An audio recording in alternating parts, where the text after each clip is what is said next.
फिर जावे तां जावे साडा सिक्खी सिदक ना जावे। फिर जावे तां जावे साडा सिक्खी सिदक ना जावे।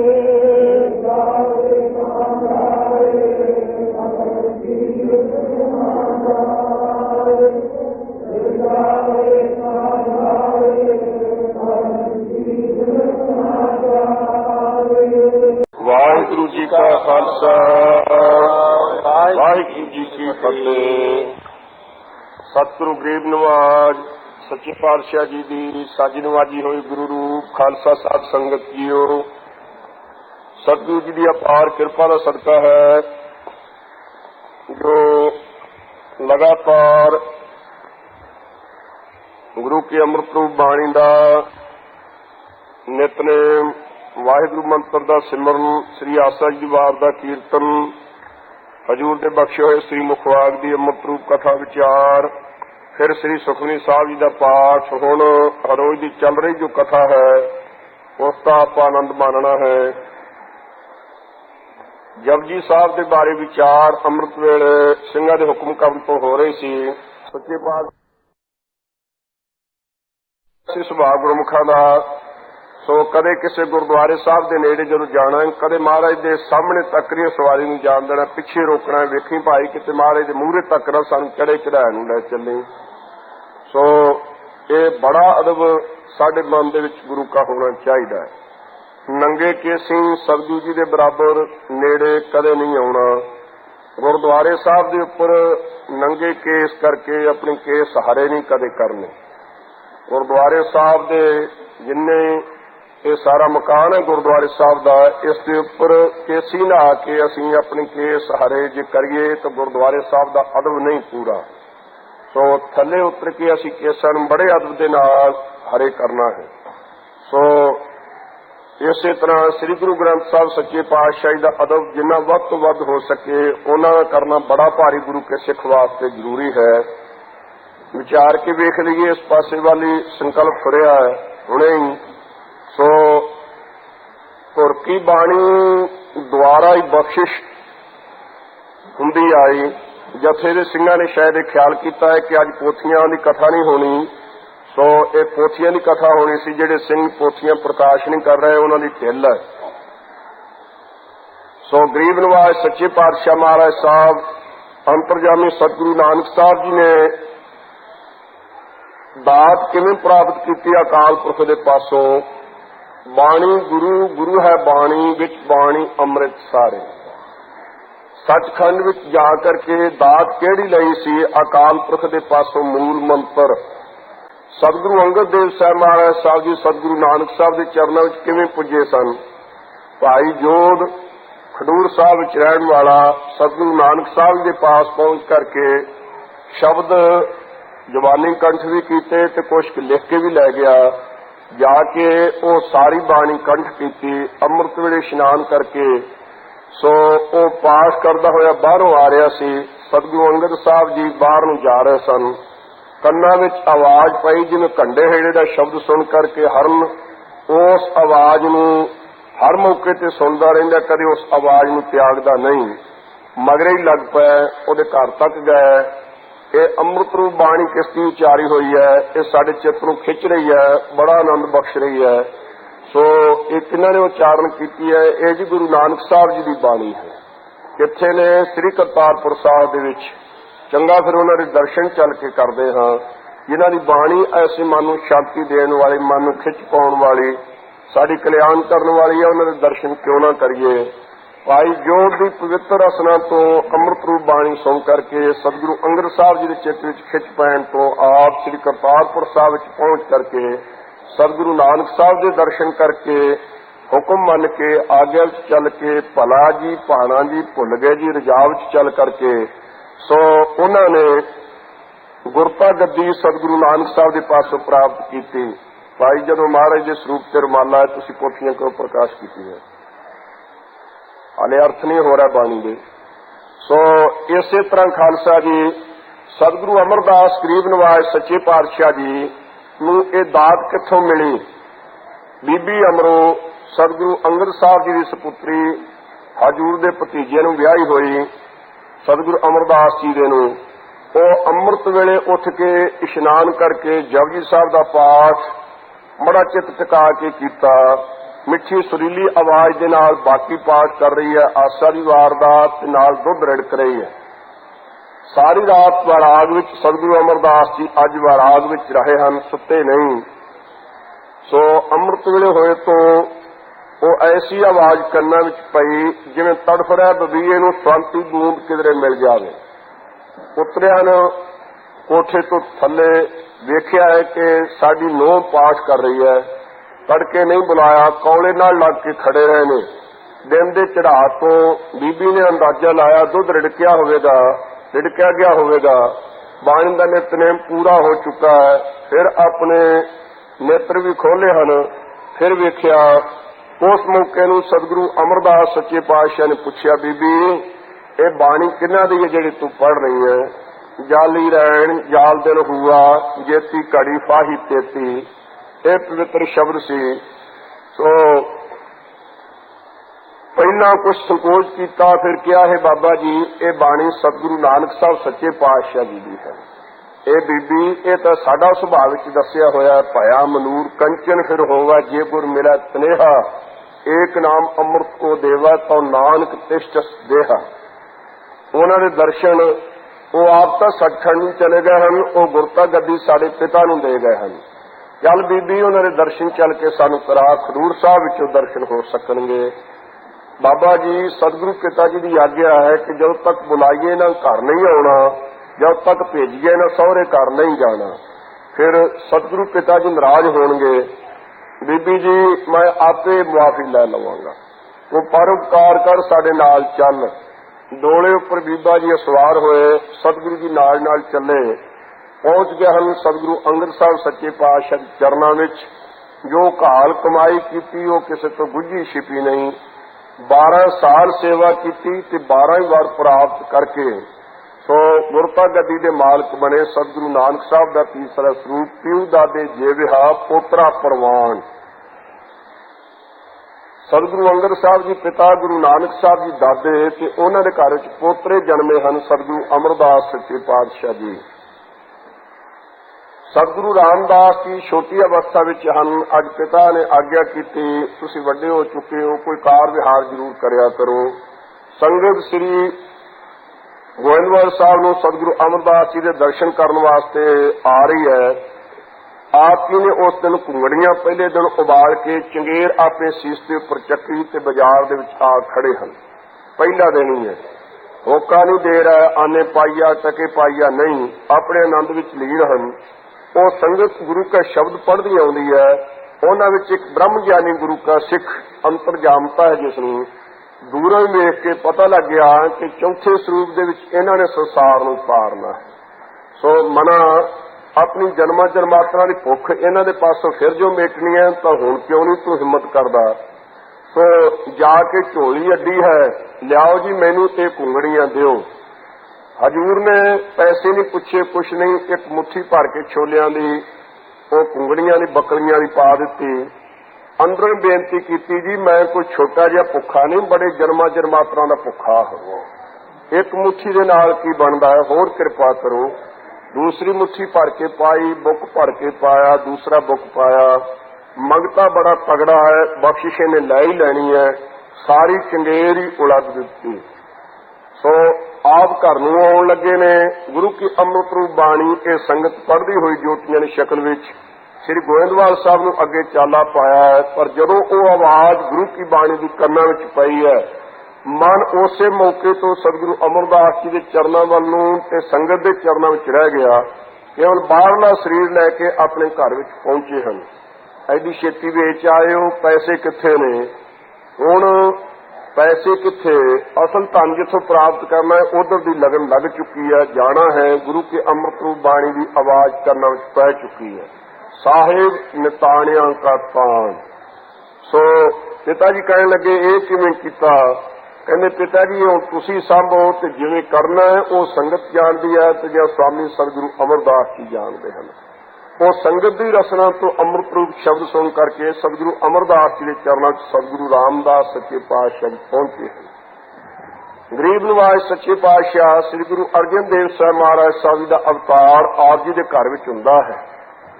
ਬਾਲਕ ਅਵਸਥਾ ਤੋਂ ਲੈ ਕੇ ਬੀਬੀ ਭਾਨੀ ਜੀ ਆਪ ਜੀ ਦੇ ਕੰਨਾਂ ਵਿੱਚ ਗੁਰੂ ਕੀ ਬਾਣੀ ਦੀ ਆਵਾਜ਼ ਪਾ ਰਹੀ ਹੈ। ਛੋਟੀ ਅਵਸਥਾ ਦੇ ਵਿੱਚ ਚਿੱਤ ਵਿੱਚ ਖਿਆਲ ਆਇਆ ਨਾਨਾ ਸਤਿਗੁਰੂ ਜੀ ਦੇ ਦਰਸ਼ਨ ਕਰੀਏ। ਅੰਮ੍ਰਿਤ ਵੇਲੇ ਆਪ ਜੀ ਨੂੰ ਸੋ ਆਗਿਆ ਸੀ ਸਾਰਿਆਂ ਨੇ ਤਾਈਂ ਕਿ ਕੋਈ ਸਾਡੇ ਸਮਾਧੀ ਕਾਲ ਦੇ ਵਿੱਚ ਸਾਡਾ ਦਰਵਾਜ਼ਾ ਨਾ ਖੋਲੇ, ਅੰਦਰ ਨਾ ਆਵੇ। ਪਰ ਗੋਲੀਆਂ ਰਿੜਦੇ ਹੋਏ ਸਤਿਗੁਰੂ ਅਰਜਨ ਸਾਹਿਬ ਜੀ ਅੰਦਰ ਚਲੇ ਗਏ, ਦਰਵਾਜ਼ਾ ਖੋਲ ਲਿਆ। ਐਸੀ ਪਿਆਰ ਭਰੀ ਕਿਲਕਾਰੀ ਮਾਰੀ। ਸਤਿਗੁਰੂ ਅਮਰਦਾਸ ਜੀ ਦੀ ਸਮਾਧੀ ਖੁੱਲੀ ਹੈ। ਵੇਖਿਆ ਹੈ ਕਿ ਸਾਡੇ ਦੋਤੇ ਜਿਨ੍ਹਾਂ ਨੇ ਬਾਣੀ ਦਾ ਜਹਾਜ਼ ਰਚਨਾ ਹੈ ਉਹ ਸਾਡੇ ਦਰਸ਼ਨਾਂ ਨੂੰ ਆਏ ਹਨ। ਇਹਨਾਂ ਨੂੰ ਪਾਵਾ ਪਕੜ ਕੇ ਸਤਿਗੁਰੂ ਅਰਜਨ ਸਾਹਿਬ ਜੀ ਖੜੇ ਹੋ ਕੇ ਸੱਜੇ ਹੱਥ ਦੀ ਮੁੱਠੀ ਮੀਚੀ ਹੋਈ ਹੈ, ਉਹ ਤਾਂ ਨੂੰ ਹੱਥ ਕਰਕੇ ਪ੍ਰੇਮ ਦੇ ਨਾਲ ਹੋਰ ਇੱਕ ਪਿਆਰੀ ਜੀ ਕਿਲਕਾਰੀ ਮਾਰ ਕੇ ਉਹ ਤਾਂ ਨੂੰ ਬਾਹਰ ਕੀਤੀ ਕਿ ਸਾਨੂੰ ਪਕੜ ਲਓ। ਬੱਚਾ ਜਿਵੇਂ ਕਰਦਾ ਹੈ। ਹਜੂਰ ਨੇ ਦੋਹਾਂ ਡੌਲਿਆਂ ਤੋਂ ਪਕੜ ਕੇ ਵੇਖਿਆ, ਕਹਿੰਦੇ ਭਾਰੀ ਗੁਰੂ ਕਲਯੁਗ ਦੇ ਵਿੱਚ ਹੋਣਗੇ। ਸੋ ਫਿਰ ਇਹ ਵੀ ਬਚਨ ਕੀਤੇ ਦੋਹੇ ਤਾਂ ਬਾਣੀ ਕਾ ਬੋਹਿ ਥਾ, ਸਾਡੇ ਦੋ ਤੇ ਬਾਣੀ ਦਾ ਜਹਾਜ਼ ਰਚਣਗੇ। ਚਰਨ ਬਾਲ ਲੀਲਾ ਅਨੁਸਾਰ ਪੜ੍ਹਗੇ ਵੱਲੋਂ ਕੀਤੇ। ਕਹਿੰਦੇ ਇੰਨੇ ਕਾਹਲੇ ਨਾ ਪਾਓ, ਇਹ ਦਾਤ ਆਪਣੇ ਪਿਤਾ ਦੇ ਪਾਸੋਂ ਤੁਸੀਂ ਇਹ ਤਖਤ ਪ੍ਰਾਪਤ ਕਰਨਾ ਹੈ, ਸਾਡੇ ਪਾਸੋਂ ਨਹੀਂ। ਇਹ ਵਰ ਲੈ ਕੇ ਵਾਪਸ ਆਏ ਹਨ। ਪੁੱਛਿਆ ਹੈ ਬੀਬੀ ਭਾਨੀ ਜੀ ਨੇ ਹਜੂਰ ਦੀ ਮਾਤਾ ਨੇ, ਕੀ ਵਰ ਲੈ ਕੇ ਆਇਓ? ਸਤਿਗੁਰੂ ਪਿਤਾ ਨਾਨਾ ਜੀ ਦੇ ਦਰਸ਼ਨ ਕੀਤੇ ਹਨ। ਗੁਰਤਾ ਗੱਦੀ ਦੇ ਮਾਲਕ ਬਣ ਕੇ ਉੱਤਰ ਦਿੱਤਾ ਸੀ, ਮਾਈ ਖਾ ਕੇ ਆਇਓ ਘਰ ਪੂਤਾ, ਹਰ ਤਨ ਚਲਤੇ ਹਰ ਤਨ ਵੈਸੇ, ਹਰ ਤਨ ਜਾਗ ਕਸੂਤਾ। ਅੱਗੋਂ ਅਸੀਸ ਦਿੱਤੀ ਹੈ ਮਾਤਾ ਨੇ, ਸਤਿਗੁਰੂ ਅਰਜਨ ਸਾਹਿਬ ਜੀ ਦੀ ਮਾਤਾ ਨੇ, ਬੀਬੀ ਭਾਨੀ ਜੋ ਭਗਤੀ ਦਾ ਅਵਤਾਰ ਹਨ। ਪੂਤਾ ਮਾਤਾ ਕੀ ਆਸੀਸ, ਨਿਮਖ न बिसरो तुमको, हर हर सदा भजो जगदीश। पवर तुम्हारा जो मन होवो, हर चरना हो कौला। नानक दास उन संग लपटायो, जो बूंदा है चातरिक मौला। जिन्हों ने इन्ना अदब गुरु की बाणी का रखा है। सतगुरु अमरदास जी ने बचन किए हैं, आवो सिख सतगुरु के प्यारे हो, गावो सच्ची बाणी। बाणी का गावो गुरु केरी, बाणिया सिर बाणी। जिनका नदर कर्म होगा हृदय तिना समाणी। पीवो अमृत सदा रहो हर रंग, जपियो सारंग पाणी। कह नानक सदा गावो यह सच्ची बाणी। गुरबाणी इस जग में चानन, कर्म वस्या माने आए। सतगुरु बिना होर कच्ची है बाणी। ये तीसरे स्वरूप विच बचन हन। चौथे स्वरूप दे विच बचन हन, बाणी गुरु गुरु है बाणी, विच बाणी अमृत सारे। गुरबाणी कह सेवक जन माना, प्रतख गुरु ने सतारे। सतगुर बचन बचन है सतगुर, पादर मुक्त जनावा गो। पदरा भाव भगती का मुक्ति का रस्ता जनाउण वाली सतगुरु जी गुरबचन रूप हन ते गुरु के बचन गुरु रूप हन। ये चौथे स्वरूप दे दृढ़ता अपने प्यारे सिखां नूं कराई। पंजवें स्वरूप दे विच जदों पोथियां लैण वास्ते आप गए हजूर, बिना सब फूड़ी विछाई तो आप जाके सो गली दे विच बैठ के तंबूरा हथ विच है, शब्द उचारिया मोहन तेरे उच्चे मंदिर महल अपारा। ਉਹ ਮੱਧਮਾਂ ਵਿੱਚ ਜਾਪ ਕਰਨ ਵਾਲਾ ਮੋਹਨ ਜਿਸ ਦੀ ਸਮਾਧੀ ਭਾਈ ਗੁਰਦਾਸ ਜੀ ਨਾਲ ਖੋਲ ਸਕਿਆ ਆਵਾਜ਼ਾਂ ਮਾਰ ਕੇ। ਬਾਬਾ ਬੁੱਢਾ ਜੀ ਨੇ ਦਰਵਾਜ਼ੇ ਦੀਆਂ ਚੂਠੀਆਂ ਪੱਟੀਆਂ, ਅੰਦਰ ਗਏ, ਸਰੀਰ ਨੂੰ ਹਿਲਾਇਆ ਜੁਲਾਇਆ ਪਰ ਸਮਾਧੀ ਨਹੀਂ ਖੁੱਲੀ। ਉਹ ਪਹਿਲੀ ਪੰਕਤੀ ਉਚਾਰਨ ਤੋਂ ਮੋਹਨ ਦੀ ਸਮਾਧੀ ਖੋਲ ਦਿੱਤੀ ਹੈ ਆਪ ਜੀ ਨੇ, ਸੱਚੇ ਪਾਤਸ਼ਾਹ ਜੀ ਨੇ। ਜਦੋਂ ਪੋਥੀਆਂ ਲੈ ਕੇ ਵਾਪਸ ਆਉਣ ਲੱਗੇ ਉਸ ਮੌਕੇ ਤੇ ਸਿੱਖਾਂ ਨੇ ਇੱਕ ਪਾਲਕੀ ਹੋਰ ਲਿਆਂਦੀ। ਹਜੂਰ ਇਸ ਪਾਲਕੀ ਵਿੱਚ ਸਵਾਰ ਹੋਵੋ ना भाई, पोथियां ने बराबर नहीं असी बैठना जी, दूसरी पालकी विच बैठो। कहंदे नहीं बराबर नहीं चढ़ना। फिर घोड़ा लिया। हजूर कहने लगे घोड़े के उपर चढ़ के भी नहीं पोथियां दे नाल जाना, गुरु की बाणी का अदब करना है असी। उस मौके ते चरणों च जोड़ा नहीं पाया, नंगे चरनी उस पालकी साहब के खब्बे पासे हथ विच चौर लैके वड्डा वड्डा घट्टा ते कंडे ते गर्मी श्री गोइंदवाल साहब तो खडूर साहब नंगे चरनी पहुंचे हैं। उथों श्री तरनताਰਨ साहब नंगे, उथों श्री अमृतसर साहब तक नंगे चरनी सतगुरु अर्जन देव साहब महाराज साहब जी आए हैं। ये गुरु की बाणी का अदब आप करके सतगुरु जी ने सानू ये दस्या है। फिर जो दर्शन किए पोथियां ने बचन कीते पोथी परमेश्वर का थान। ये पोथी साहब अकाल पुरख दे थां है सन। पीऊ दादे का खोल डिठा खजाना, ता मेरा मन भया निधाना। रतन लाल जा का कशू न मोल, भरे भंडारिया खूटिया तूल। खावे खर्चे नाल मिल पहाई, टोट न आवा वध दो जाई। सो श्री गुरु ग्रंथ साहब का स्वरूप रचदे होया मगरों जे कच्चे भगता हन पीलो काना शाह हुसैन ते छज्जू, उन्हां दी कच्ची बाणी जान करके अहंकार भरी उन्हां दी कविता जान करके आदि ने त्याग दी है। नहीं ये नहीं दर्ज की जा सकती। गुरु के आशे तो उल्ट है तुहाडी कविता ओही रहे मैं ओही रहे, या कोई नारद सारद खोजे अंतरा पावत पोई रहे। कोई कहंदा सी ये जनानी दा आकार फोटो वेखनी भी बड़ी माड़ी है, जिवें बलोचां दी धाड़ पै के लुट के लै जांदी है। जनानी दी जे फोटो भी वेख रही है तो सब कुछ जसत गवाच जांदा है। महाराज कहंदे गलत है। असीं कहांगे सो क्यों मंदा आखिया जित जम है राजान। सो दूसरा कहने लगा साडे नालों ओही चंगे ने जिहड़े जमदे ही मर गए, जिन्हां ने चिक्कड़ विच अपना पैर नहीं डोबिया। महाराज कहने लगे गलत है। 84 लाख जून तो बाद मसां किते मनुखा जन्म मिलिया। असीं कहांगे भई प्राप्त मानक देवड़िया गोबिंद मिलन की है तेरी बरिया। तुसीं कहंदे हो जमदे ही जिहड़े मर गए ओही चंगे, ये गलत है गुरु के आशे तो। चौथा कहने लगा चुप वेड़िया बोलन दे नहीं जा वेड़िया। महाराज कहने लगे चंगा चुप ही रहो। इन्हां चौं दी कच्ची जान के बाणी त्याग दिती और बाणी दा अदब किन्ना कीता। ਜਦੋਂ ਤੋਂ ਲੈ ਕੇ ਸ੍ਰੀ ਗੁਰੂ ਗ੍ਰੰਥ ਸਾਹਿਬ ਦਾ ਪ੍ਰਕਾਸ਼ ਭਾਦਰੋਂ ਸੁਦੀ ਏਕਮ ਵਾਲੇ ਦਿਨ ਤੋਂ 1661 ਬਿਕਰਮੀ ਤੋਂ ਕੀਤਾ, ਤਦੋਂ ਤੋਂ ਲੈ ਕੇ ਹਰਿਮੰਦਰ ਸਾਹਿਬ ਦੇ ਵਿੱਚ ਗੁਰਤਾ ਗੱਦੀ ਦੇ ਉੱਪਰ ਸਤਿਗੁਰੂ ਅਰਜਨ ਸਾਹਿਬ ਜੀ ਨੇ ਸਜੇ ਸ੍ਰੀ ਗੁਰੂ ਗ੍ਰੰਥ ਸਾਹਿਬ ਸੱਚੇ ਪਾਤਸ਼ਾਹ ਦਾ ਪ੍ਰਕਾਸ਼ ਕੀਤਾ ਹੈ। ਮੰਦਰ ਭਾਗ ਜੁਗਤ ਸਿਵ ਰਹਿਤਾ। ਹਰਿਮੰਦਰ ਸਾਹਿਬ ਦੇ ਭਾਗ ਇੱਕ ਹਿੱਸੇ ਵਿੱਚ ਕਲਿਆਣ ਸਰੂਪ ਵਿੱਚ ਜੁੜੇ ਹੋਏ ਗੁਰੂ ਅਰਜਨ ਸਾਹਿਬ ਜੀ ਸੰਗਤ ਦੇ ਵਿੱਚ ਸਾਈ ਦੇ ਰਹੇ और गुरता गद्दी का चवर छत्र श्री गुरु ग्रंथ साहब के उपर पंजवें पातशाह ने आप चलाया है। फिर जो सुखासन करने का मौका आया शाम को कित्थे करिए, कोहली साहब आप जी के निवास स्थान वाले जिहड़े सी उत्थे रात को सुखासन किया। सिखा ने दूसरा पलंगा हजूर वास्ते डाया, कहने लगे नहीं असीं श्री गुरु ग्रंथ साहब के बराबर नहीं लेटना। तो आप सच्चे पातशाह जी श्री गुरु ग्रंथ साहब के पलंगे के थले बराजते रहे। हुण तक भागा वाले जब जाओ अकाल तख्त साहब दर्शन करो, महाराज सच्चे पातशाह ने सुखासन के पलंगे के थले की चिट्टा चादरा विछया होगा।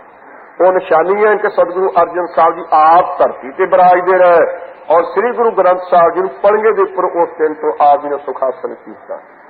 मेरे स्वरूप से या ते दीर्घ साहिब जान अदायब कीजै। साडा स्वरूप सारे समय सब थावां ते हरेक नूं दर्शन नहीं दे सकेगा। श्री गुरु ग्रंथ साहब का स्वरूप की शहर की पिंड की देश प्रदेश सब थावां ते सब समय विच सब नूं दर्शन देणगे। इस वास्ते मेरे स्वरूप नाल श्री गुरु ग्रंथ साहब का स्वरूप वड्डा मालक रूप जान करके अदब संगत करे। यह सतगुरु अर्जन साहब ने ऐसा अदब करके सानूं दस्सिया है। बाणी गुरु गुरु है बाणी। पंजवें पातशाह दे बचन हन सतगुरु की बाणी सत स्वरूप है, गुरबाणी बणिया मैं गुरबाणी आधार है, गुरबाणी लाग रहा हूं। छेवें स्वरूप दे विच आप जी ने दूसरा जंग किया। श्री जो है श्री हरगोबिंदपुर साहब वाला दमदमे साहब वाला 15,000 फौज समेत जलंधरी सूबा मारिया। जंग करन तो बाद फतेह करन तो बाद सारे जरनैल तुरकां दा एक थां ते टोआ पट के उहदे उपर थड़ा बना के दमदमा साहब का नाम रख के उहदे उपर आप जी ने दीवान सजाया। बाकी तुरक जिहड़े सन दरिया दे विच रोड़ दिते गए। अज अनोखा हुक्म किया चौजी प्रीतम छेवें पातशाह जी ने कोई एक गुरु का सिख होवे जिहड़ा गुरु की बाणी का जपजी साहब का एक शुद्ध पाठ सानू सुणावे। एक जपजी साहब का शुद्ध पाठ तीसरी वारी बचन करन तो भावें सारे सिख नितनेमी सन, 5-5 ग्रंथी जवानी याद सी, पुरातन गुरु के सिखां विच बड़े वाधे सन। आम कहावत सी कि पैसा गंठ ते बाणी कंठ। बाणी वो जिहड़ी जवानी कंठ है, पैसा वो जिहड़ा पल्ले है, जिहड़ा किसी के पास उधारा लेना खबरे मिले कि ना मिले। जिन्हें हनेरा हो जाए तो पोथी पास नहीं तो नितनेम तो रह गया गुरु का सिख। अज कुछ रिवाज ये पै रहा है कि पोथी तो बिना असी कीर्तन नहीं कर सकते, पोथी तो बिना असी पाठ नहीं कर सकते। सो इउं नहीं चाहिए। घट तो घट साडे 5 ਬਾਣੀਆਂ ਰਹਿ ਰਾਸ ਕੀਰਤਨ ਸੋਹਲਾ, ਘੱਟ ਤੋਂ ਘੱਟ ਅਤਿਅੰਤ ਹੀ ਘੱਟ ਤੋਂ ਘੱਟ ਇੰਨੀਆਂ ਬਾਣੀਆਂ ਤਾਂ ਜ਼ਰੂਰ, ਤੇ ਆਸਾ ਦੀ ਵਾਰ ਸਮੇਤ ਸ਼ੱਕਿਆਂ ਦੇ ਇੰਨੀ ਤਾਂ ਜ਼ਰੂਰ ਜ਼ਬਾਨੀ ਕੰਠ ਹੋਣੀ ਚਾਹੀਦੀ ਹੈ ਨਾ।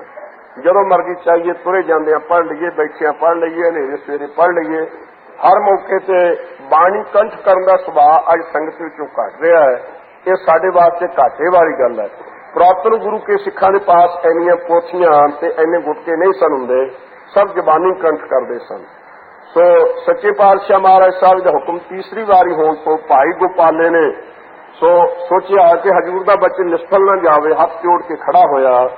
ਹਜ਼ੂਰ ਸੱਚੇ ਪਾਤਸ਼ਾਹ ਜਦੋਂ ਪਾਸ ਜਪਜੀ ਸਾਹਿਬ ਦਾ ਸੁਣਨ ਲੱਗੇ ਹਨ, ਇਤਿਹਾਸ ਪੜ੍ਹੋ, ਆਪਣੇ ਨਾਲੋਂ ਉੱਚੀ ਥਾਂ ਤੇ ਭਾਈ ਗੋਪਾਲੇ ਨੂੰ ਬਿਠਾਇਆ ਔਰ ਜਦੋਂ ਰਸਨਾ ਤੋਂ ਕਿਹਾ ਇੱਕ ਓੰਕਾਰ ਸਤਨਾਮ, ਤਾਂ ਛੇਵੇਂ ਪਾਤਸ਼ਾਹ ਨੇ ਆਪਣਾ ਸੀਸ ਝੁਕਾ ਦਿੱਤਾ। ਉਹ ਗੁਰੂ ਨਾਨਕ ਸਾਹਿਬ ਦੀ ਬਾਣੀ ਨੂੰ ਸੀਸ ਝੁਕਾਇਆ ਹੈ।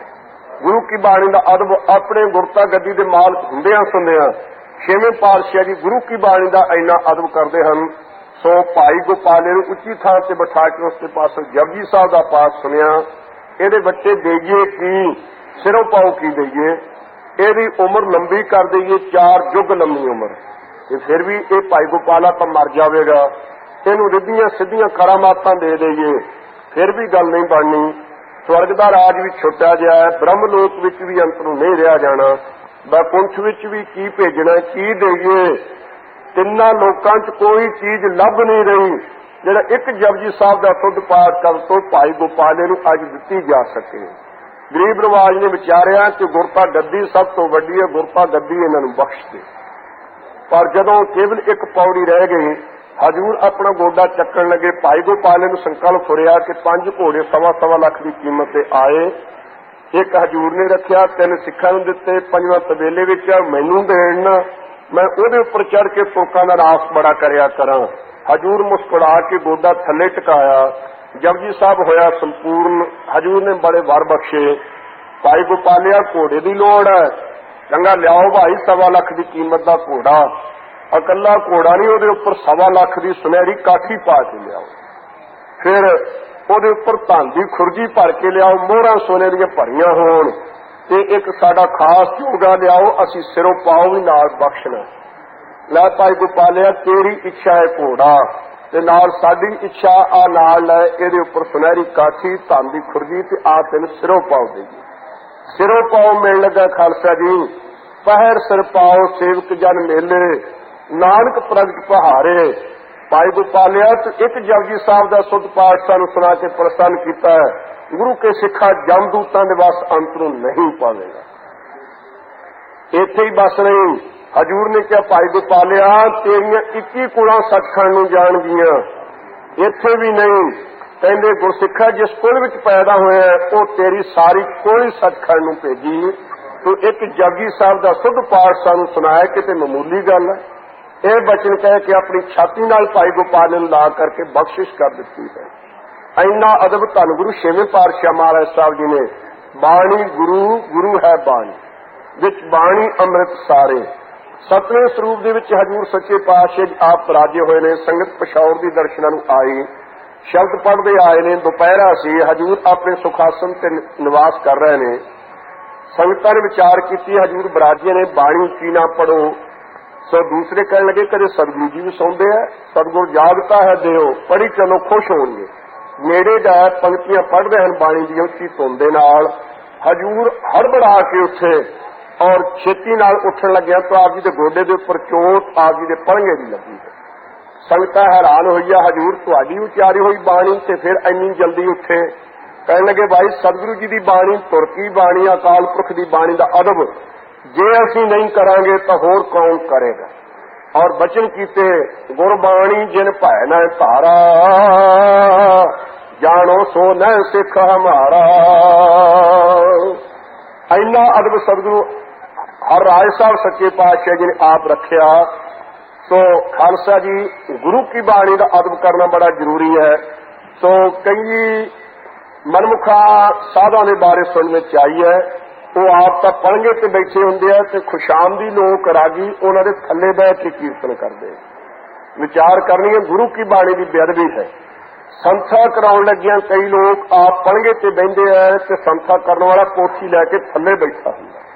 ਉਹ ਗੁਰੂ ਕੀ ਬਾਣੀ ਵੱਡੀ ਹੈ, ਪੋਥੀ ਵੱਡੀ ਹੈ ਕਿ ਸੰਥਾ ਕਰਾਉਣ ਵਾਲਾ ਵੱਡਾ ਹੈ। ਸੰਥਾ ਕਰਾਉਣ ਲੱਗਿਆਂ ਅਦਬ ਰੱਖਣਾ ਪੂਰਾ। ਸੰਥਾ ਕਰਾਉਣ ਲੱਗਿਆਂ ਕਰਨ ਵਾਲਾ ਜਿਹੜਾ ਨਾ ਸੰਥਾ, ਉਹ ਸਰਾਣੇ ਵੱਲ ਬੈਠ ਕੇ ਪੋਥੀ ਪੜ੍ਹੇ ਤੇ ਸੰਥਾ ਜਿਹੜਾ ਕਰਾਉਣ ਵਾਲਾ ਉਹ ਪੈਂਦ ਵੱਲ ਬੈਠੇ। ਸੰਥਾ ਕਰਾਉਣ ਵਾਲਾ ਵੱਡਾ ਨਹੀਂ, ਗੁਰੂ ਕੀ ਬਾਣੀ ਵੱਡੀ ਹੈ। ਮਹਾਂਪੁਰਖ ਨਿਤਨੇਮ ਸੁਣਿਆ ਕਰਦੇ। ਜਦੋਂ ਨਿਤਨੇਮ ਹਰ ਰੋਜ਼ ਸੁਣਦੇ, ਆਪ 90 ਪੱਤਰੇ ਤਕਰੀਬਨ ਹਰ ਰੋਜ਼ ਜਵਾਨੀ ਪਾਠ ਸੁਣਿਆ ਕਰਦੇ ਸਨ। ਰੋਜ਼ ਸ਼ਾਮ ਦੇ ਮੌਕੇ ਤੇ, ਰਾਤ ਨੂੰ 12 ਵੀ ਕਈ ਵਾਰੀ ਵੱਜ ਜਾਂਦੇ ਸਨ। ਪਰ ਉਹ ਆਪਣੇ ਪਲੰਘੇ ਨਾਲੋਂ ਉਹ ਸਿੰਘ ਦੇ ਬੈਠਣ ਵਾਲਾ ਮੇਜ਼ 2 ਗਿੱਠਾਂ ਉੱਚਾ ਹੁੰਦਾ। ਕਈ ਵਾਰੀ ਜੇ ਬਰਾਬਰ ਹੋਣਾ ਸ਼ੱਕ ਉਹਨਾਂ ਦਾ 3-3 ਵਾਰੀ ਮਿਲਣਾ ਉੱਠ ਕੇ ਕਿਤੇ ਵੇਖਿਓ ਸਾਡੇ ਪਲੰਘੇ ਨਾਲੋਂ ਇਹ ਮੇਜ਼ ਨੀਵਾਂ ਨਾ ਹੁੰਦਾ ਹੋਵੇ। ਉੱਚਾ ਕਰਨਾ ਔਰ ਉਹਦੇ ਉੱਪਰ ਰਜਾਈ ਵਿਛਾਉਣੀ। ਆਪਣਾ ਆਸਣ ਭਾਵੇਂ ਬਿਨਾਂ ਹੀ ਰਜਾਈ ਤੋਂ ਹੋਵੇ ਜਾਂ ਪੋਲਾ ਨਾ ਹੋਵੇ, ਪਰ ਜਿਸ ਸਿੰਘ ਨੇ ਬਾਣੀ ਸੁਣਾਉਣੀ ਹੈ ਉਹ ਆਸਣ ਬੜਾ ਵਧੀਆ ਹੋਵੇ।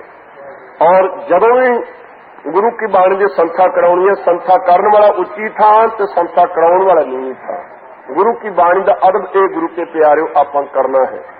8ਵੇਂ ਸਰੂਪ ਦੇ ਵਿੱਚ ਸੱਚੇ ਪਾਤਸ਼ਾਹ ਮਹਾਰਾਜ ਸਾਹਿਬ ਨੇ ਗੁਰੂ ਕੀ ਬਾਣੀ ਦਾ ਅਦਬ ਆਪ ਕਿਰਪਾ ਕਰਕੇ ਰਖਵਾਇਆ।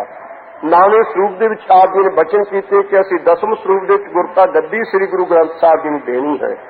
10ਵੇਂ ਸਰੂਪ ਦੇ ਵਿੱਚ ਆਪ ਜੀ ਨੇ ਮੱਥਾ ਹੀ ਸ੍ਰੀ ਗੁਰੂ ਗ੍ਰੰਥ ਸਾਹਿਬ ਜੀ ਨੂੰ ਟੇਕ ਕੇ 5 ਪ੍ਰਕਰਮਾਂ ਕਰਕੇ ਗੁਰਤਾ ਗੱਦੀ ਸਦਾ ਵਾਸਤੇ ਚਵਰ ਤਖਤ ਛਤਰ ਦੇ ਮਾਲਕ ਸ੍ਰੀ ਗੁਰੂ ਗ੍ਰੰਥ ਸਾਹਿਬ ਸੱਚੇ ਪਾਤਸ਼ਾਹ ਜੀ ਨੇ ਬਣਾਇਆ ਹੈ। ਕਈ ਲੋਕੀ ਕਹਿੰਦੇ ਜੀ 10ਵੇਂ ਪਾਤਸ਼ਾਹ ਦੀ ਆਤਮਿਕ ਜੋਤ ਸ੍ਰੀ ਗੁਰੂ ਗ੍ਰੰਥ ਸਾਹਿਬ ਜੀ ਕਿਵੇਂ ਨੇ? 10ਵੇਂ ਪਾਤਸ਼ਾਹ ਦੀ ਬਾਣੀ ਤਾਂ ਵਿੱਚ ਹੈ ਨਹੀਂ। ਮੈਂ ਬੜੇ ਅਦਬ ਨਾਲ ਉਹਨਾਂ ਨੂੰ ਬੇਨਤੀ ਕਰਾਂ, ਉਹਨਾਂ ਨੂੰ ਇਤਿਹਾਸ ਪੜ੍ਹਨਾ ਚਾਹੀਦਾ ਹੈ। ਸੋ ਸਤਿਗੁਰੂ 5ਵੇਂ ਪਾਤਸ਼ਾਹ ਜੀ ਸਭ ਤੋਂ ਸਾਰੇ ਸਤਿਗੁਰਾਂ ਤੋਂ ਵੱਧ ਬਾਣੀ ਹੈ, ਪਰ ਧੰਨ ਗੁਰੂ 10ਵੇਂ ਪਾਤਸ਼ਾਹ ਮਹਾਰਾਜ ਸਾਹਿਬ ਜੀ ਨੇ ਖਾਲਸਾ ਜੀ ਸਾਰੀ ਬਾਣੀ ਸ੍ਰੀ ਗੁਰੂ ਗ੍ਰੰਥ ਸਾਹਿਬ ਜੀ ਦੀ ਆਪਣੀ ਰਚਨਾ ਤੋਂ ਆਪ ਉਚਾਰੀ। ਆਪਣੀ ਰਚਨਾ ਤੋਂ ਜਦੋਂ ਸ੍ਰੀ ਅਨੰਦਪੁਰ ਸਾਹਿਬ ਦੇ ਵਿੱਚ ਆਪ ਬਿਰਾਜਮਾਨ ਹਨ, ਇੱਕ ਸਿੱਖ ਪਾਠ ਕਰ ਰਿਹਾ ਸੀ ਦੱਖਣੀ ਓਂਕਾਰ ਦਾ ਜ਼ਬਾਨੀ ਤੜਕੇ।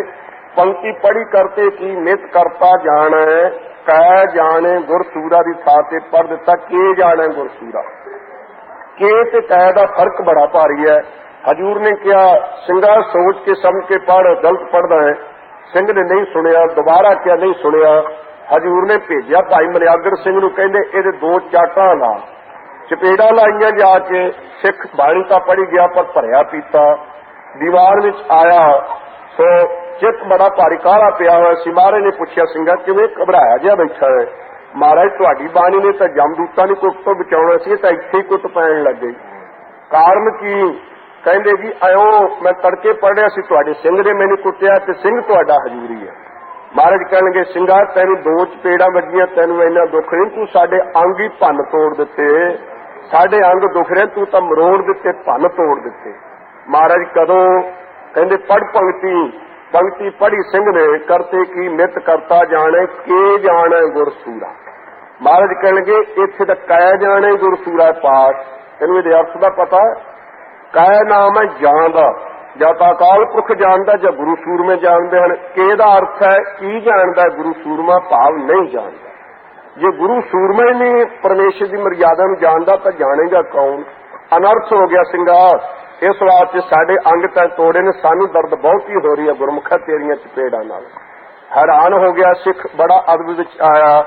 ਭਾਈ ਬਾਬਾ ਦਇਆ ਸਿੰਘ ਜੀ ਨੇ ਉਸ ਮੌਕੇ ਤੇ ਸਮੇਂ ਨੂੰ ਸੰਭਾਲਿਆ, ਗਲ 'ਚ ਪੱਲਾ ਪਾ ਕੇ ਬੇਨਤੀ ਕੀਤੀ, ਹਜੂਰ ਫਿਰ ਆਪਣੀ ਬਾਣੀ ਦੇ ਸਾਨੂੰ ਅਰਥ ਸੁਣਾਓ। ਪਹਿਲਾਂ ਪਤਾ ਤਾਂ ਲੱਗ ਜਾਵੇ, ਸਾਨੂੰ ਅਰਥਾਂ ਦਾ ਪਤਾ ਹੀ ਨਹੀਂ ਕਿ ਤੇ ਕੈ ਦਾ ਇੰਨਾ ਫਰਕ ਹੈ ਦਿਨ ਰਾਤ ਦਾ। ਹਜੂਰ ਕਹਿਣ ਲੱਗੇ ਅਸੀਂ ਜੰਗ ਯੁੱਧ ਕਰਕੇ, ਪਰਿਵਾਰ ਵਾਰ ਕੇ, ਜ਼ੁਲਮਰਾਜ ਦੀਆਂ ਜੜ੍ਹਾਂ ਪੱਟ ਕੇ ਵਿਹਲੇ ਹੋ ਕੇ ਸੁਣਾਵਾਂਗੇ। ਦਮਦਮੇ ਸਾਹਿਬ ਦੇ ਵਿੱਚ ਜਾ ਕੇ ਫਿਰ ਇਹ ਅਰਥ ਸੁਣਾਏ ਸੱਚੇ ਪਾਤਸ਼ਾਹ ਜੀ ਨੇ। ਇਹ ਜਿਹੜੀ ਟਕਸਾਲ ਖਾਲਸਾ ਜੀ ਤੁਸੀਂ ਦਰਸ਼ਨ ਕਰ ਰਹੇ ਹੋ, ਤੇ 10ਵੇਂ ਪਾਤਸ਼ਾਹ ਨੇ ਆਪ ਇਹ ਅਰਥ ਪੜ੍ਹਾਏ ਤੇ ਆਪ ਇਹ ਟਕਸਾਲ ਚਲਾਈ। ਉਸ ਮੌਕੇ ਤੇ ਹਜੂਰ ਨੂੰ ਬੇਨਤੀ ਕੀਤੀ, ਮਹਾਰਾਜ ਹੁਣ ਵੇਲ ਹੈ, ਤੁਰਕ ਕੋਈ ਚੜ੍ਹ ਕੇ ਨਹੀਂ ਆ ਰਿਹਾ, ਫਤਿਹ ਹੋ ਚੁੱਕੀ ਹੈ, ਤੁਰਕ ਹਾਰ ਚੁੱਕੇ ਨੇ, ਆਪ ਕਿਰਪਾ ਕਰੋ, ਵੇਲ ਹੈ। 5 ਸਿੰਘ ਧੀਰਮਲ ਦੇ ਪਾਸ ਭੇਜੇ, ਸ੍ਰੀ ਗੁਰੂ ਗ੍ਰੰਥ ਸਾਹਿਬ ਦਾ ਸਰੂਪ ਕਰਤਾਰਪੁਰ ਸਾਹਿਬ ਵਾਲਾ ਲਿਆਉਂਗੇ। ਉਹ ਅੱਗੋਂ ਵੇਰ ਗਿਆ, ਕਹਿਣ ਲੱਗਾ ਵੱਡਿਆਂ ਦੀ ਚੀਜ਼ ਮੈਥੋਂ ਕਿਉਂ ਖੋਹਦੇ ਨੇ? ਜਦੋਂ ਆਪ ਗੁਰਤਾ ਗੱਦੀ ਦੇ ਮਾਲਕ ਨੇ ਉਹੀ ਸਰੂਪ ਨੇ ਤੇ ਆਪ ਰੱਜ ਕਿਉਂ ਨਹੀਂ ਲੈਂਦੇ? ਹਜੂਰ ਦੇ ਪਾਸ ਸਿੰਘ ਹੈ, ਕਹਿੰਦੇ ਭਾਈ ਚੰਗਾ ਹੋਇਆ। ਹਜੂਰ ਨੇ ਆਪਣੇ ਕੰਠੋਂ ਖਾਲਸਾ ਜੀ 9 ਮਹੀਨੇ 9 ਦਿਨਾਂ ਦੇ ਵਿੱਚ एक ओंकार तो लैके 18-10-20 तक अपनी रचना तो आप बाणी उचारी ते भाई मनी सिंह नूं लिखारी लाया। अमृत वेले बाणी उचारते रहे ते शाम नूं एक कथा करते रहे। 48 सिंह अर्थां नाल पढ़े, 46 विदेह मुक्त होए। बाबा दीप सिंह ते भाई मनी सिंह दे सिरां दे उपर हथ रखे महाराज ने। ये कह लगे महाराज ये सदा में फर्क ना पवे। महाराज कह लगे भाई दीप सिंह भावें तेरा सिर तली नालों अलहदा हो, सिर धड़ नालों अलहदा होवे, फिर भी तेरे आनंद च फर्क नहीं पैण देंगे। ते वारसी ताम बाबा दीप सिंह ने अपनी तली ते सिर रख करके खंडा खड़काया है। भाई मनी सिंह दे बेनती करन तो क्या हजूर ने, सिंघा तेरे इस आनंद विच तां भी नहीं फर्क पैण देंगे भावें तेरा अंग अंग क्यों ना कटिया जाए। ते वारसी भाई मनी सिंह तां अंग अंग कट्टण तो भी फर्क नहीं किसी प्रकार का पिया। सो गरीब नवाज सच्चे पातशाह ने सारी बाणी तो अपने कंठों उचारण की है। वो मनमुख लोग ने गुरु ग्रंथ साहब सच्चे पातशाह तो उल्ट जेडे कहते रहे कि दसम पातशाह की बाणी विच श्री गुरु ग्रंथ साहब दे तुसीं कि दसम पातशाह की जोत किवें मनदे हो। हजूर दसे पातशाह ने इको स्वरूप होने करके श्री गुरु ग्रंथ साहब जी दसां पातशाह का आत्मक स्वरूप है। फिर जाप साहब ते सवैये ते चौपाई ये विच क्यों ना दर्ज की, यह हजूर की अपनी सुतंत्रता है। दसम स्वरूप दे विच जिन्नी बाणी उचारी है उहदे विच पुराणक मत होर अनमत जिन्ने ने सारिआं दा अनुवाद कीता है। वो सारा जिहड़ा सी उहदे विच चरित्र भी विच आउंदे ने, वो श्री गुरु ग्रंथ साहब दे विच दर्ज करन योग नहीं सी। बाकी दी बाणी भी अपनी मौज दे नाल सुतंत्र अलहदा रखी है, श्री गुरु ग्रंथ साहब दे विच शामिल नहीं। पर ਜਦੋਂ तक दसम ਦੀਆਂ 3 ਬਾਣੀਆਂ ने पढ़िया जान तो असी जन्म ही नहीं लै सकते। जाप साहब सवैये ते चौपी ना पढ़े जान तो अमृत प्रचार हो ही नहीं सकता, ये खालसा प्रगट ही नहीं हो सकता। जरूरी है इन्ना है। भाई नंद लाल जी की बाणी, भाई नंद इस तरह भाई गुरदास जी की बाणी ते अपनी हजूर की बाणी जिहड़ी प्रवान होई हुई है वो गुरु का रूप है। इस वास्ते इसकी शंका किसी प्रकार की नहीं। और अदब सत्कार पहले पातशाह तो लैकर के इन्ना अदब गुरु की बाणी का होया। सो इस वास्ते बाणी गुरु गुरु है बाणी विच बाणी अमृत सारे, गुरबाणी कहा सेवक जन माना है प्रतख गुरु निस्तारे। सो सच्चे पातशाह की कृपा दे नाल आपां नूं गुरु के अदब सत्कार से सदा रहना चाहिए।